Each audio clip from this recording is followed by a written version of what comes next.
नमस्कार दोस्तों, स्वागत है आपका मेरे चैनल में। दोस्तों आज के इस वीडियो में हम लोग बात करने वाले हैं टेंट हाउस के बिज़नेस के बारे में।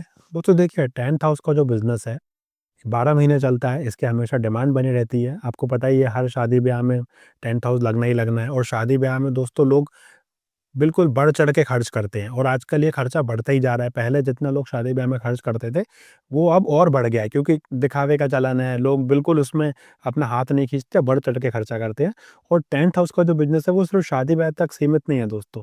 किसी का बर्थडे फंक्शन हो, रिटायरमेंट हो, एनिवर्सरी हो, 13वीं हो, हर जगह आपको टेंट हाउस लगना ही लगना है, तो इसकी हमेशा डिमांड बनी रहती है और ये काफ़ी अच्छी बिज़नेस अपॉर्च्युनिटी है आपके लिए, अगर आप इसमें आगे काम करने के बारे में सोच रहे हैं।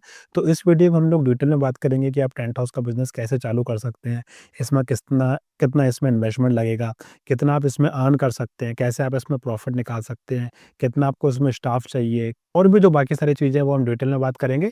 तो आइए वीडियो की शुरुआत करते हैं। सबसे पहले दोस्तों आपको क्या करना पड़ेगा, इसके लिए आपके पास एक ऑफ़िस होना चाहिए। अभी ऑफ़िस कहाँ पे होना चाहिए, तो ऑफ़िस आप ले लीजिए मेन मार्केट में, क्योंकि लोगों को इनिशियली पता नहीं है कि आप टेंट हाउस का काम करते हैं। तो मेन मार्केट में आपकी दुकान रहेगी, ऑफ़िस रहेगा, बोर्ड वगैरह लगा रहेगा, तो लोग आपके पास आएँगे, आपसे मिलेंगे, आपसे जानकारी लेंगे आपके बिज़नेस के बारे में। प्लस आपके पास एक गोडाउन होना चाहिए जहाँ पे आपका जो भी माल है वो पड़ा रहेगा, गद्दे, कुर्सी, टेबल पड़ा रहेगा। ये जो गोडाउन है ये आप शहर से थोड़ा बाहर या मेन मार्केट से थोड़ा हट के ले सकते हैं, किराए पे जगह ले सकते हैं गोडाउन की, क्योंकि वहाँ पे आपको थोड़ा कम खर्चा देना पड़ेगा। मार्केट में लेंगे तो ज़्यादा एक्सपेंस आएगा। प्लस आपको क्या चाहिए, एक गाड़ी चाहिए, क्योंकि अब जहाँ पे भी आप फंक्शन वगैरह करेंगे, माल इधर से उधर होगा तो आपको एक गाड़ी होना चाहिए।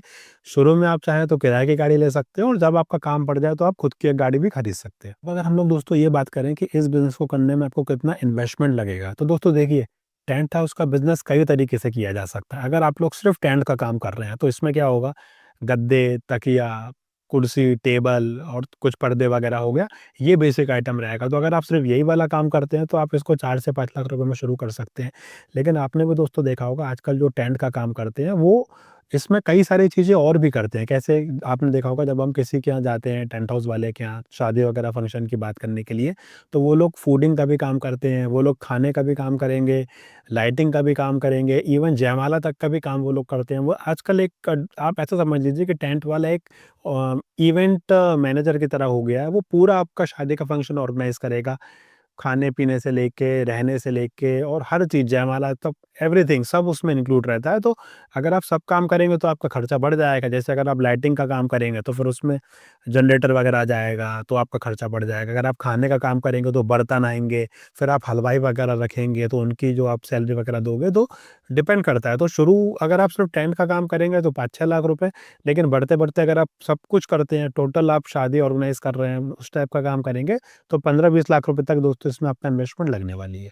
अब दोस्तों अगर हम लोग बात करें कि इसमें आप प्रॉफ़िट कैसे कमा सकते हैं, तो दोस्तों देखिए, डिपेंड करता है कि आप कैसे काम कर रहे हैं। अगर आप सिर्फ़ टेंट का काम कर रहे हैं, अगर आप सपोज़ कीजिए गाँव में हैं या किसी छोटी जगह में हैं और अगर आप 1 महीने में 10 जगह भी आप शादियाँ आपने पकड़ ली, 10 जगह आपने शादी पकड़ ली और आप वहाँ पे सिर्फ़ टेंट दे रहे हैं, तो भी दोस्तों आप 40 से 50 हज़ार रुपए एक पार्टी से ले सकते हैं। तो 1 महीने में ही आपका 5 लाख रुपए बनता है और शादी का सीज़न अगर हम 3 महीने मान के चलें, तो आप देखिए कि एक ही सीज़न में आपका पूरा जो भी आपने इन्वेस्टमेंट किया हुआ है वो आप निकाल सकते हैं। और ये सिर्फ़ हम लोग शादी की बात कर रहे हैं। जैसा मैंने आपको बताया कि इसके अलावा और भी कई सारी चीज़ें होती हैं, बर्थडे होता है, मुंडन होता है, उसमें आपकी जो कमाई होगी वो तो अलग होगी। अगर आप और थोड़ा-सा बड़ा काम करते हैं, जैसे आप खाना वगैरह भी कर रहे हैं, शादियाँ पूरी ऑर्गेनाइज़ कर रहे हैं, दोस्तों तो फिर आप एक पार्टी से 4 से 5 लाख रुपए तक ले सकते हैं। हालाँकि उसमें फिर आपकी इन्वेस्टमेंट भी ज़्यादा रहेगी, तो उस हिसाब से आपका इसमें जितना भी आप इन्वेस्टमेंट करेंगे, अगर आपका काम ठीक-ठाक चालू हो जाता है, तो एक सीज़न में, 1 साल में आप दोस्तों समझ के चलिए कि आप आपकी इन्वेस्टमेंट निकाल सकते हैं। दोस्तों अभी तक हमने बात की है कैसे आप इस बिज़नेस को चालू कर सकते हैं, कितना इसमें इन्वेस्टमेंट होगा, कितना इसमें आप प्रॉफ़िट कमा सकते हैं।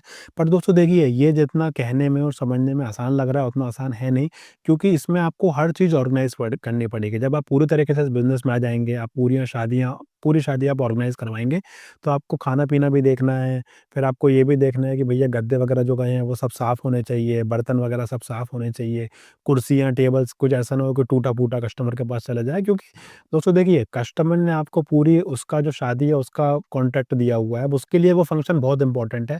आप तो 1 महीने में 10 शादियाँ करवाएँगे, पर वो शादी शायद उसके जीवन काल में एक ही बार हो रही है, उसके बेटे की या बेटी की, तो उसके लिए वो बहुत इम्पोर्टेंट है, उसके लिए वो सब कुछ है। उसके लिए वो आपको आपके मन के हिसाब आपके पैसे दे रहा है, तो आपको ये बिल्कुल ध्यान रखना है कि उसका एक्सपीरियंस खराब नहीं होना चाहिए। इसलिए दोस्तों, इसमें ज़रूरी है कि आप कम से कम 3-4 लोगों की इसमें आपके पास एक टीम होनी चाहिए। एक बंदा यहाँ देख ले, एक बंदा खाने का काम देख ले, एक बंदा अगर जयमाला है तो वो वाला काम देख ले, एक बंदा लाइटिंग वगैरह देख ले। तो 3-4 लोगों की टीम रहेगी तो आपका पूरा काम बढ़िया से ऑर्गेनाइज़ हो जाएगा और सब चीज़ परफेक्टली हैंडल हो जाएँगी। एक बंदे के लिए दोस्तों ये सब मैनेज करना थोड़ा-सा मुश्किल हो जाता है। अब दोस्तों हम लोग बात करते हैं कि इसमें कस्टमर्स आपके पास कैसे आएँगे और आप जब कस्टमर आपके पास आएँगे तो आपको उनके साथ कैसे डील करना है। दोस्तों देखिए, जैसा कि मैंने आपको बताया कि इसमें आप एक ऑफ़िस ले लेंगे, मार्केट पे रहेगा तो अपने आप कस्टमर्स आपके पास आएँगे, आपसे बात करेंगे। अब आपको कस्टमर्स को ये बताना है कि अगर आपने कुछ उसी महीने में या पहले सीज़न में अगर कोई शादी वगैरह ऑर्गेनाइज़ की है, तो उसके आप उनको एल्बम दिखाइए, उसके आप वीडियो बना के रखिए, उनको वीडियो दिखाइए कि भैया उस शादी में मैंने ये वाली थीम यूज़ की थी। क्योंकि दोस्तों, जब आप शादी वगैरह ऑर्गेनाइज़ करना चालू कर देंगे ना, तो जो टेंट वाले रहते हैं, जो ऑर्गेनाइज़र्स रहते हैं, इनके पास अलग-अलग थीम होती है। एक थीम, दूसरी थीम, तीसरी थीम, तो आप उसकी वीडियो बना के रखिए, उसकी फ़ोटोज़ रखिए कि भैया मेरे पास ये वाली थीम है ना? उसमें आपने कैसे सजावट की थी, उसमें कैसा डेकोरेशन था, फिर खाने में आपके पास क्या-क्या ऑप्शन है। तो जनरली लोगों के पास 2-3 मेन्यू रहते हैं कि ये वाला मेन्यू हमारे पास है, एक ये वाला मेन्यू है, एक ये वाला मेन्यू है, सबके अलग-अलग रेट होते हैं, वो आप उनको ऑप्शन दीजिए।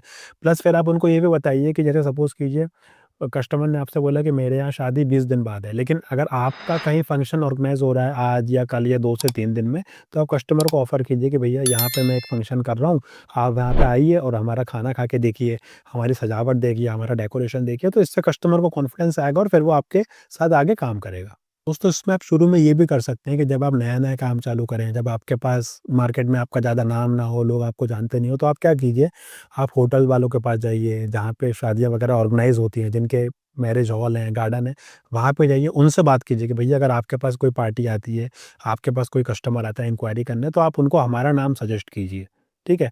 इसमें आपको उनको थोड़ा-सा कुछ कंपनसेट करना पड़ेगा, कुछ कमीशन वगैरह देना पड़ेगा, लेकिन इनिशियली ये काफ़ी अच्छा तरीका है कस्टमर्स लेने का। आप उनको बताइए कि भाई आप हमारा नाम उनको सजेस्ट करो, ऐसे वो आपको कस्टमर्स का नाम दे देंगे, फिर आप कस्टमर से बात करके आगे बिज़नेस की बात कर सकते हैं।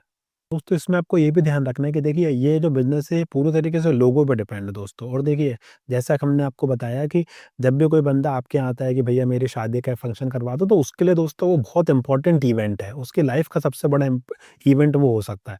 तो दोस्तों, आपको इंश्योर करना है कि उसका एक्सपीरियंस किसी भी हाल में ख़राब नहीं होना चाहिए।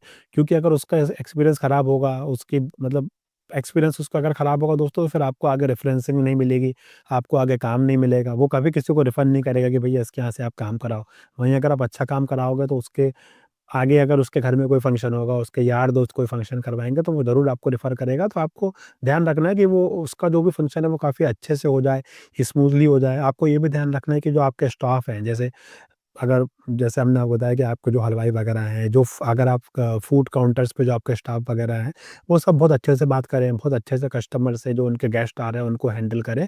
तो किसी भी तरीके से एक्सपीरियंस खराब नहीं होना चाहिए, कस्टमर आपसे बिल्कुल सैटिस्फाई होना चाहिए, तभी आप इसमें आगे ग्रो कर पाएँगे। तो दोस्तों, ये था आज का वीडियो जिसमें हमने बात की कि कैसे आप टेंट हाउस का बिज़नेस शुरू कर सकते हैं और कैसे आप इसको बड़ा बना सकते हैं। दोस्तों, अगर आपको ये वीडियो अच्छा लगा हो, इन्फॉर्मेटिव लगा हो, तो प्लीज़ इसको लाइक कीजिएगा, शेयर कीजिएगा और चैनल को सब्सक्राइब कीजिएगा। Thank you friends.